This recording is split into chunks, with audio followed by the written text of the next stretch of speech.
Yeah. Live and direct. We are at Obudimu today. We, the member and crew of Honorable Chief, it is happening here live and direct now where Honorable Adekunle Kamal, aka Brasco, is flagging off his campaign today. That is in the nation. NBC political aspirant of the is appearing to be the next executive chairman if I could tell you. So right now we are at the venue of the campaign ground, right? I mean the campaign to be part of today. So right now, why don't you come along with me and see how other events unfold as the main venue here in Obudimu. That is in the area of Ifakodai. I'll be right back. I remain myself reporting for Honorable TV. Let's go there.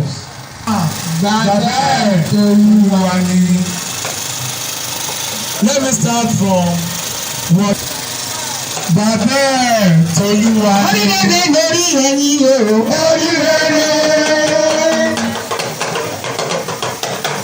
Orílẹ̀-èdè lórí ẹ̀yìn o. Àti kókèrè pàṣẹ pọ̀ dára. Nítorí àkókò wa. Ètùtù dàgbà sí iná láti ṣorí ẹ ṣe wà. Ó máa dálé lọ́gá wa o. Ẹ ṣe wà. Kí ni yóò máa tẹ̀lé wa lẹ́yìn o? Ilé yóò bẹ̀rẹ̀ wa lẹ́yìn o. Bíṣẹ́ máa ń pẹ́ta o, tó ń pẹ́ta o, tó ń jáde o, àmúgbáyìn yóò máa pàṣẹ. Bíṣẹ́ máa ń pẹ́ta o, tó ń jáde o, àmúgbáyìn yóò máa pàṣẹ. Àwọn àgbàgbà nílẹ̀ yìí wọ́n ní àmúgbá làwọn fẹ́. Ṣògo òṣèlú bàbá o, wọ́n ní àmúgbá làwọn fẹ́ o. Bíṣẹ́ máa ń pẹ́ta o, tó ń jáde o, ìwà pẹ́ta o, tó ń jáde o, ìdájọ́ yìí yóò máa.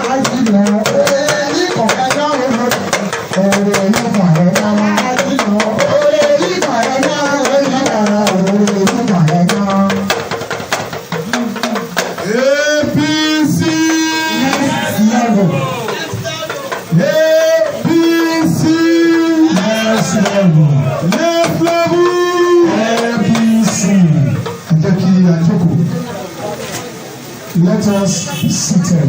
The chairman APC in Ward F, Honorable Jola Osho Oluwafemi. Sùúrù dára púpọ̀ inú bíbí ìyá ọ̀dà nǹkan báyìí. Sùúrù dára púpọ̀ inú bíbí ìyá ọ̀dà nǹkan.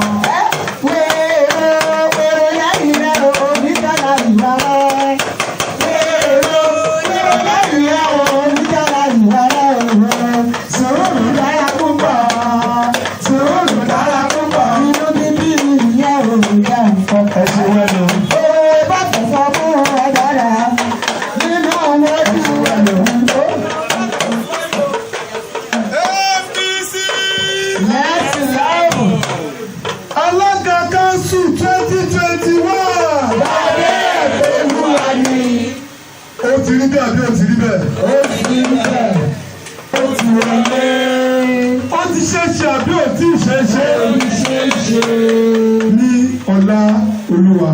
Àmín.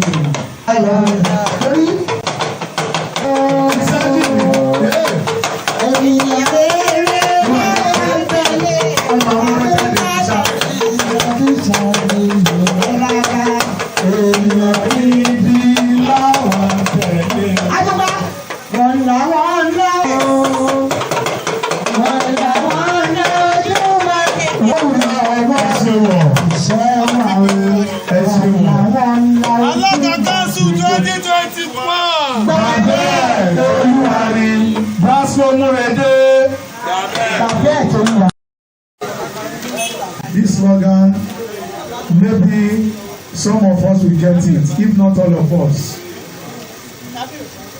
Alága Council 2021.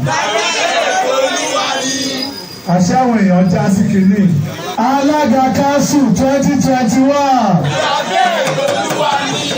Brasco Murede. hallelujah. A ti mọ bó ṣe ń lọ. Ẹ ṣé mo dúpẹ́. Mo dúpẹ́ lọ́wọ́ everybody, ẹ ṣé gan o. Mo dúpẹ́ o. Àwa ní tẹ́lọ́wọ́ ara wa. Kò tí mọ̀tà wá ṣe ń bí náà. Everybody wá ti mọ̀ pé mọ̀tà wá ṣe ń bí. A wá nípa àbúrò wa, ọmọ wa, ẹ̀gbọ́n wa, bàbá wa. Toro náà ti di bàbá ọmọ. Toro ọmọ tiẹ̀ náà ti di mọ́ ti di bàbá. Grandpa ló ń latest grandpa in the world. Mo dúpẹ́ lọ́wọ́ everybody. Lágbára Ọlọ́run gbogbo àrà ní rìgírẹ́tì o. Àgbówó lọ́wọ́ yín, àfún yín lówó, ẹ̀jẹ̀ ló gbogbo effort yín pẹ̀lú bẹ́ẹ̀ ṣe pọ̀ sí ní Ọlọ́run dá gbogbo wa sí.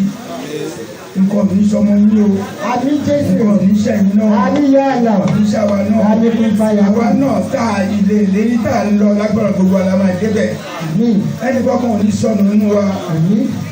Kí ló dé? Nba ti ṣe léyìí tipẹ́ bẹ́ẹ̀ ló máa rí fún wa.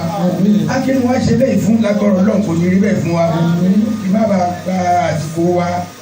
Mo dúpẹ́ lọ́wọ́ gbogbo ẹ ṣé gan-an ni o. Ṣé rí i pé wọ́n ń ṣe ọlọ́rọ̀ tó pọ̀? Ọ̀jọ̀gbọ́n kì í sọ̀rọ̀ tó pọ̀. But action ni wọ́n máa ń ní tó pọ̀. Wọ́n sọ̀rọ̀. Ayàn òní lálùyá o. Àlùdírí ló máa lu àlùsọ́lá àlùsọ́wọ́. Èyí tẹ̀lé ẹ̀kọ́ náà òun yín Ọlọ́run ò ní gbà o. Mo kí alága wa, mo dẹ̀ kí gbogbo àwọn tí ó wà ní orí àìtìmù. Mo kí gbogbo apátápátá lágbà lóbìnrin lọ́kùnrin lọ́mọdé. The greatest youth. Fẹ́ sọ̀rọ̀, mo ní láti jáde síta nítorí Ọlọ́run abáyé ládé àti ọ̀gá mi sà include the DJ. Mo máa ń rọ yín iṣẹ́ tẹ máa ṣe ń sè. I am the world chairman of this world. Honorable Chairman Tọ́lá So Olúwafẹ́mi pẹ̀lú wọ́dẹ́ ìpàkọ̀jáyé local government APC. Nǹkan tí mo ṣe máa ń sọ pé kó bẹ́ẹ̀ lọ PDP ni mo bá wí o mi ò fẹ́ rí wọn o kó bẹ́ẹ̀ lọ. So ó wà lára àṣà tí mo máa ń lò so àwọn PDP lè máa ń lé ìgbálẹ̀ lè máa fi gbá wọn dànù. Ẹnu wọn gbọ̀ngbọ̀ngbọ̀ngbọ̀ bí ìpákí tuntun kò dẹ̀ sí. Orí wọn gbè wọ́n máa tún gbọ́ pé PDP lẹ́nu wọn o. Ẹnu wọn gbọ̀ngbọ̀ngbọ̀ngbọ̀ bí ìpákí tuntun. Kò dẹ̀ síbi tí mo dúró sí àjábọ́ rí. Ẹ lè wọ̀n pé ibi tí mo dúró sí náà àní jábọ́. Ẹ sà máa ń lọ ya ẹ máa dìde sà ní o tó gbé dìde fáì sà ẹ dìde sà ìdíje alága kanṣu ẹ máa dìde. Ẹ máa bọ́tà kò sáyé fún yín kọ̀rọ̀ láyé tóbi tó ga wà ní ìjọ mi fẹ́ ká lo bẹ̀rẹ̀ lẹ́ẹ̀kan kọ́ ti ẹ̀rí wa pọ̀ sí bíbá iná bẹ́ẹ̀ ká. Bùkálà ẹ̀. Ẹ̀rọ ṣáàṣì sọ́ọ̀tà lọ́rẹ́. Wọ́n ti mẹ́yọ̀ kan, wọ́n ti ṣe kíníkan mẹ́yọ̀ kan, wọ́n ti gbégbá wọ́n ti ṣe kíníkan mẹ́yọ̀ kan. Kò sí nǹkan tó jọ. Yẹ́sọ̀. Kó bẹ́ẹ̀ lọ, wọ́n bẹ̀rẹ̀ ní kankan. Àwọn sì lè fẹ́ mú yàn ni. Wọ́n mẹ́rin kankan, ẹ má yẹ kí ọkàn máa pọ̀ pọ̀ máa pe lórí irọ́. Nínú ìgbà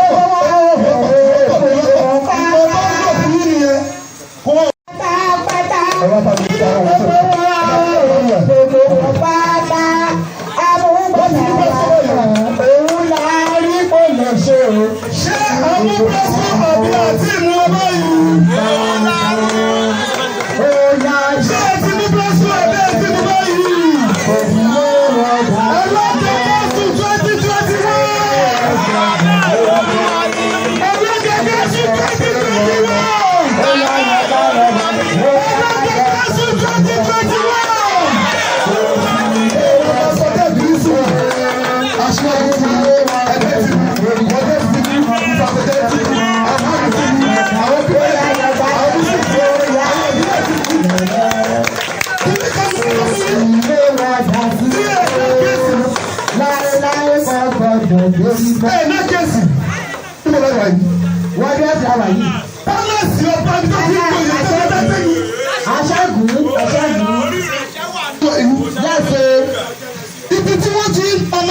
ṣe ní ìjùlọ wà yìí. Bẹ́ẹ̀ ni o. Àti wọ́n gbé ọ̀pá àṣẹlẹ̀ lọ́wọ́. Yẹ́sì. Nínú palace. Yẹ́sì. Àwọn onílẹ̀ wọ́n ti tẹ̀sí lẹ́yìn. Àwọn ìyá ti ti lẹ́yìn. Ó ti wá dé adé alága council báyìí. Yẹ́sì. Ó ṣe máa rí yẹn. Thank you. Congratulations.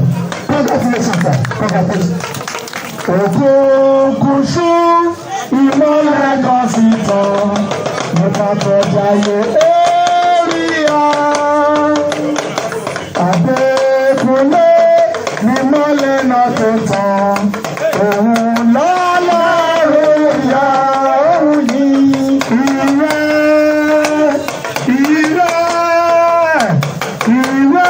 ní tọ́jà yẹ fẹ́ àrètí rẹ̀. Ìbò ọ̀tẹ̀ yìí ti chairman council wa. Ìwọ lọ́rùn lọ. Àtẹ̀wọ́ APC APC APRC. I want to thank everybody seated here for this flagging off campaign into the position of the Fakojai Local Government Council Chairman that we are contesting its primary in the next 8 days. I want to appreciate all of you that are seated. You have been seated for quite some hours now while we were waiting for our leaders. The Lord of Mercy that has brought you here safely will take you back today. It's one of its kind and it's going to go into the history of the local government. My names are Kamoru Adekunle Sumono, aka Brasco of Ifakojai local government. I am one of the aspirants contending for the #1 seat of Ifakojai local government. I am one of the sons of the soil in Iju Ogodemu, Ward F, and I have other contemporaries that are scattered around the local government. We are 9 in number. But I can tell you I stand out because I am a contestant that has passed through the system properly. I was once a ward secretary. At one time, I was the publicity secretary of AD for Ifakojai and Ojokoro together. I was the deputy chairman of APC until the last 3 weeks that I have to resign because I am contesting the #1 seat of Ifakojai local government. I have paid my dues and I've contested several elections within the local government. And each time, there were situations where we have to step down. I have paid my dues by stepping down for at least not less than 3 prominent politicians, of whom now Senator Babajide Omowodare is one of them. I stepped down for him twice. The first one in 1998, the second one in 2002. Thereafter, I've contested severally without luck. In the last local government election, 2017, I was one of the contenders. At the instance of our leader, who had promised some of the aspirants or the candidates who occupied the seats of some of the local governments, of which Ifakojai was one of them. Our great leader, Asiwaju Bola Ahmed Tinubu, asked us to leave those that have just done the first term to do the second term. And I left it for Honorable Chobauke to finish his second term. Right, it is time for me to take over the local government. And by the special grace of God, and the title of my election this time around is Alaga Council 2021. And by the special grace of God, the title shall come to pass by the grace of God. Somebody say amen. Amen.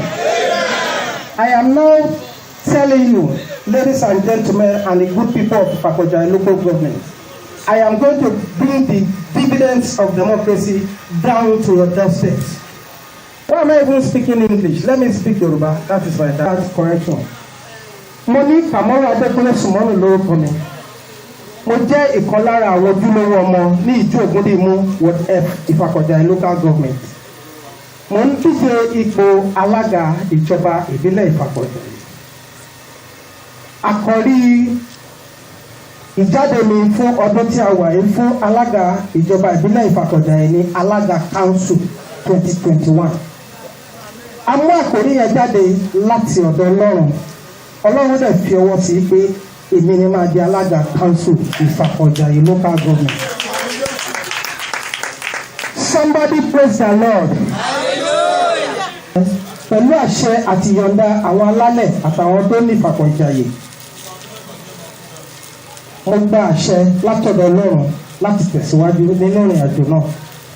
Alága council ti 2021 tí a wà yìí mo ń tẹ̀síwájú láti lọ gba òmìnira wálé. Àsìkò táwa bá déjọba yìí a máa fi ohun mèremère tó jẹ́ ohun ẹ̀tọ́ tó ń pè ní dividend of democracy a máa jẹ́ kó dé ẹnu ọ̀nà wa ní kọ̀ọ̀kan. Gbogbo wa la máa mọ rírì ìjọba tiwa torí ìjọba tiwantiwa lélẹ́yìí.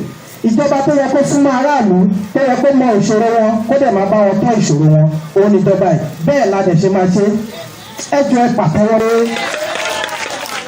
Ìjọba tiwa ó máa rí sí ètò ẹ̀kọ́ tó mú ìtò irú wọn nc wọn ní primary school lọ́dọ̀ wọn lásìkò ìjọba tiwa a máa fún wọn ní primary school. Àwọn primary school tó wà ibi tí wọn bá ti ní àga kàwé tí wọn ní security tó tó tí fẹ́ǹsì wọn ò da àti gbogbo nǹkan tó bá ń jẹ wọ́n níyà tí ò jẹ́ kó kàwé dáadáa àbí tó ń bà wá lẹ́rù àwọn òbí láti fọmọ síbẹ̀ gbogbo ẹ̀ la máa mójútó. Inú ìjọba ti wá tá a lọ àárín àmójútó tó tó fún àwọn ilé ìwòsàn wọ̀nyẹn láti pèsè òògùn láti pèsè àwọn nǹkan tó máa jẹ́ kí iṣẹ́ wọn máa ṣe ṣe àwọn tó máa ṣe àbójútó àwọn èèyàn tó bá ní àìlera oríṣiríṣi àwọn nurse àwọn doctor àtàwọn nǹkan tó máa máyé dẹrùn fún iṣẹ́ tí wọ́n fẹ́ ṣe fún ètò ìlera láti lè fi ẹsẹ̀ múlẹ̀ gbogbo ẹ̀ la máa bá wọn rí sí ìta máa ṣètò. gbogbo pathways tó wà lójú àwọn ọ̀nà wa kò bá jẹ́ ọ̀nà local government kò bá jẹ́ state lónìí kò bá jẹ́ federal àmójútó nítorí a máa ní agency tó ọ̀nà yẹn ipò tó bá wà ń bẹ̀ wọ́n máa tó ṣe ní gbogbo ìgbà tí ọ̀nà wa máa fi máa ṣe kíni o a fi máa lọ ní gerege àti máa rí wàhálà oríṣiríṣi tó máa ń ṣẹlẹ̀ látàrí pé ọ̀nà ò dáa. ní ọ̀pọ̀lọpọ̀ ìgbà ló jẹ́ pé àwọn èèyàn wa wọn kì í ráyè rí alága wọn àwa máa wà ní gbogbo ìgbà a máa mẹ́ta ara wa available ẹni bínú pé mò ń mix gbogbo ẹ̀ papọ̀ nítorí ayé tá a wà ń sìn a gbọ́dọ̀ máa mix ẹ̀ nítorí àti ní káwọn èèyàn lọ kàwé. wọ́n máa sọ gbogbo èdè abínibí délẹ̀ bí mo ṣe ń sọ lọ mo ní ayé tá a wà ń sìn yìí ayé ìtọ́jú ara ẹni ni àsìkò táwa bá dé council a máa wà available sí ẹ̀yin bàbá màmá baálẹ̀ ọba cba cdc àwọn ọ̀dọ́ àtàwọn obìnrin a make sure wípé àwọn ọmọ wa tó bá wáṣẹ́ a ní database wọn ẹnìyẹn wa máa fix àwọn ọmọ wa sí àwọn ibi táyè bá wà àwọn ibi táyè bá wà àwọn ibi táyè bá wà tá a bá ti ṣe yẹ àwọn ọ̀dọ́ wa máa ríṣẹ́ o. bí gbogbo ọ̀sẹ̀ mọ̀ pé kò ń ṣe gbogbo ọ̀dọ́ lélẹ̀ lọ sílé ìwé lẹ́yìn ìgbà tá a bá gbọ́ wọn níṣẹ́ tán àwọn nǹkan tó máa fi ṣe iṣẹ́ wọn àtúndá wọn lókòwò.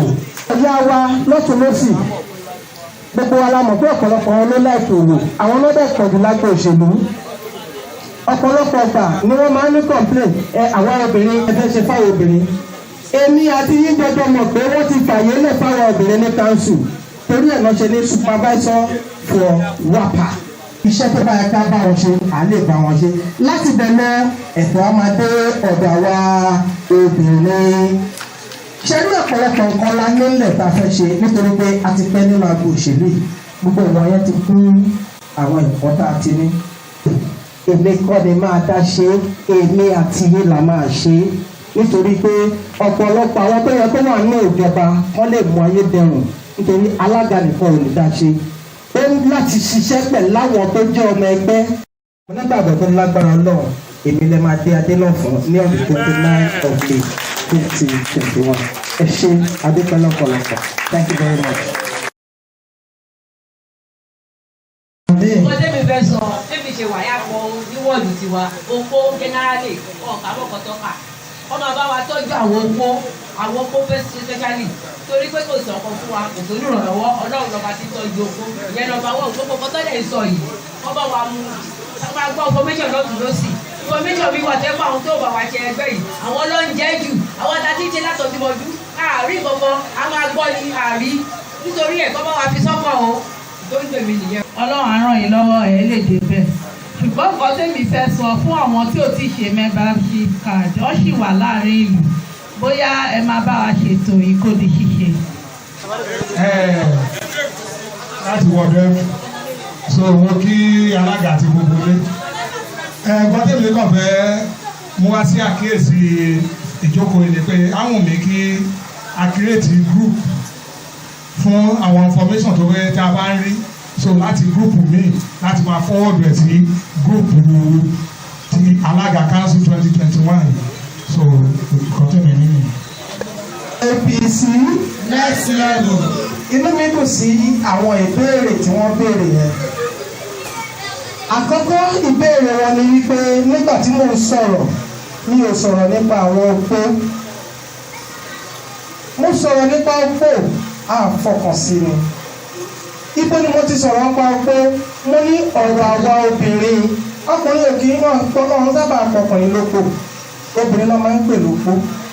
Mi ò fẹ́ sọ gbogbo tí mo fẹ́ ṣe káwọn tá a jọ ń díje má dì mú nítorí pé ẹni tó láìdíà ló láìdíà òun ló mọ nǹkan tó fẹ́ ṣe ẹ jẹ́ n parí ẹ̀ síbẹ̀ yẹn.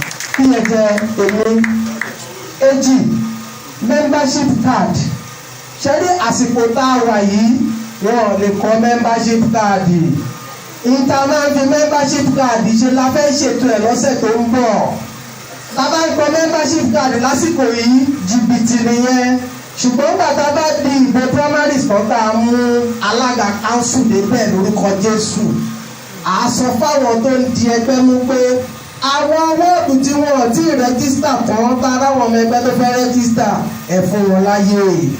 The last question ẹnìkan ní ó yẹ ká ní platform fún alága council bí mo ṣe ń sọ fún yín platform oríṣi mẹ́ta alága council ní a ní CWC a ní Transco 2021 adẹ̀ní committee of friends so ẹni yẹn kó rí MC tó ṣe ètò nípa program tá à ń ṣe lọ́wọ́ ẹ̀ kó fún wọn ní nọ́mbà ẹ̀ tó bá fẹ́ kọ́ fẹ́rẹ́ pẹ̀lú sí àwọ̀nú ẹ̀ lọ ẹ ṣe. ó dájú gbàǹgbà ló dájú bàbá mi ṣe bá ó dájú gbàǹgbà gbàǹgbà ló dájú ọmọ orí lòun lò ó tó ó dájú. Mo nígbàgbọ́ pé ìjọba tèmi máa kárí non-indigenous náà. Ara àbí tí mo fi sọ bẹ́ẹ̀ ni pé nínú ìgbókòó tá a wà yìí a ní chairman lára àwọn group non-indigenous méjì ló wà nínú ìjókòó yìí. A ní àwọn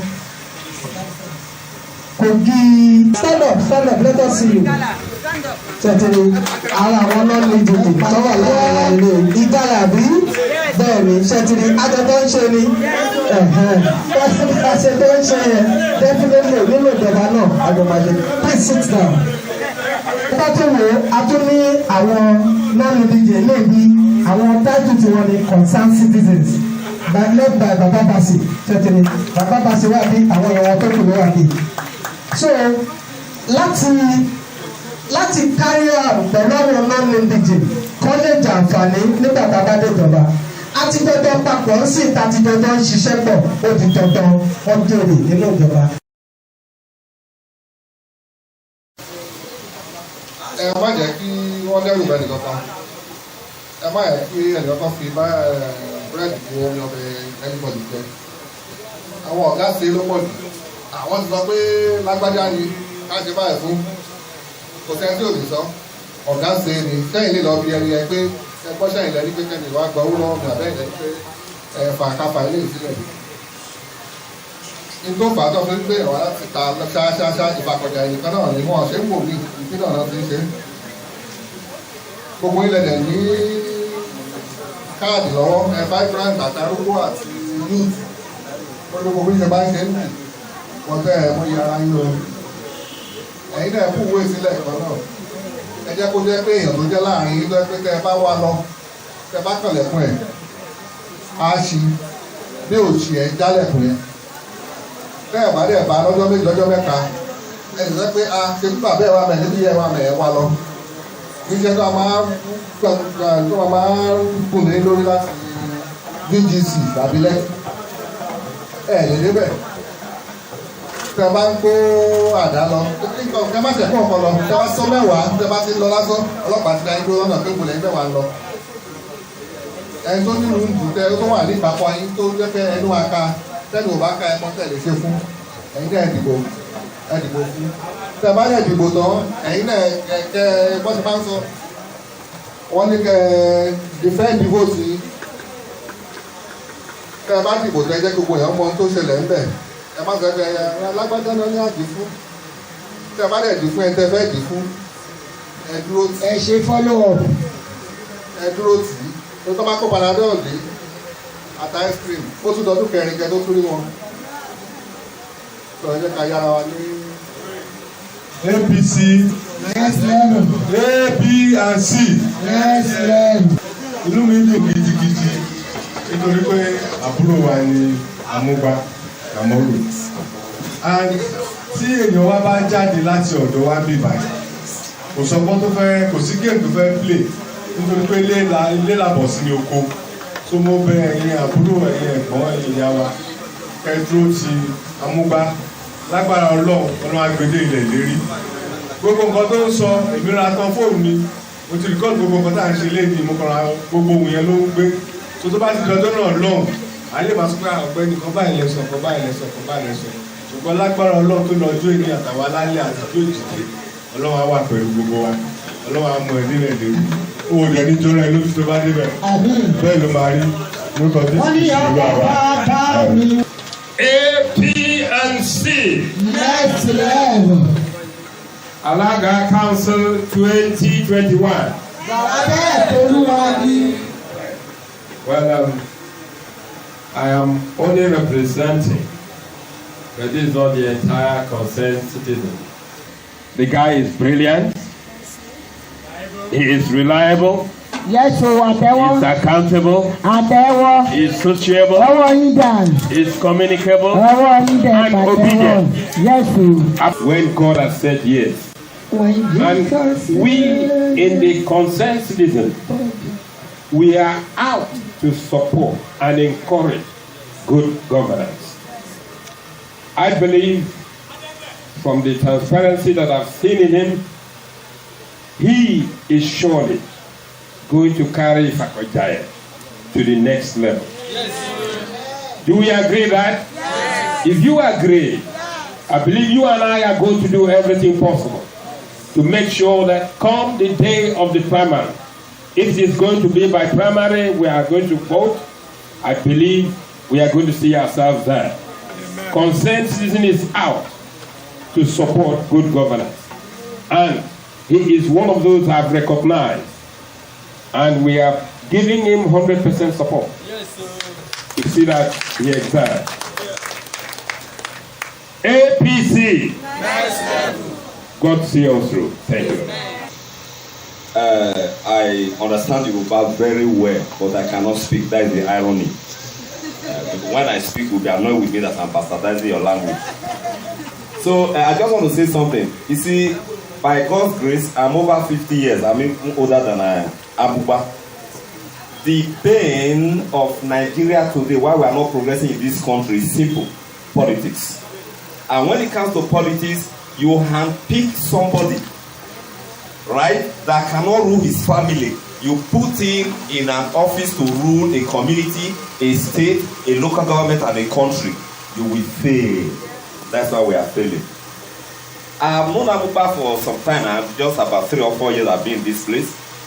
We work together, we sit down together. He's a very brilliant somebody.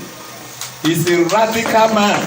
And in politics, people don't like radical people. Do you know why? They want people that will say, yes sir, yes sir, motibo. When you are doing motibo, they write a script for you to follow. When you do not follow that script, they will remove you. And when they remove you, who suffers? Not the people up there. It is you and I, the so-called common people that suffer. So please, if you want to vote for an intelligent, radical man. That is the man that can take you to the next level. Not somebody they will be dictating to. Eshebai, to Bashebai, I will remove you. God bless you. By God's grace, you must be the shaman. Inshallah ta'ala. I have a lot of things to say, but there's no time. Honorable Chairman, we are ready to be with you, and God of Almighty Allah will be with you. So there is no time. I only have prayer with you, and if God have good for you, God will make you remember us. Because this thing, it don't change when we are following up, but nobody knows. And God will support you. ببركة القرآن الكريم. الله لا إله إلا هو الحي القيوم لا تأخذه سنة ولا نوم له ما في السماوات وما في الأرض. من يلج السوء يعلم ما بين يديهم وما خلفه لا يحيطون بشيء من علمه ما شاء وسع كرسيه السماوات والأرض ولا يؤوده حفظهما عظيم. Thank you everybody. Thank you very much. On this note, I want to thank everybody that has come to this program, because we cannot but stop where we are right now so that people can go to their homes, and by the special grace of God, we will keep you informed immediately we get to know what the modus operandi for the primary elections are going to be. And that is going to be done immediately we are able to get any clips of information regarding the modus operandi of the primaries. Please keep your phones open.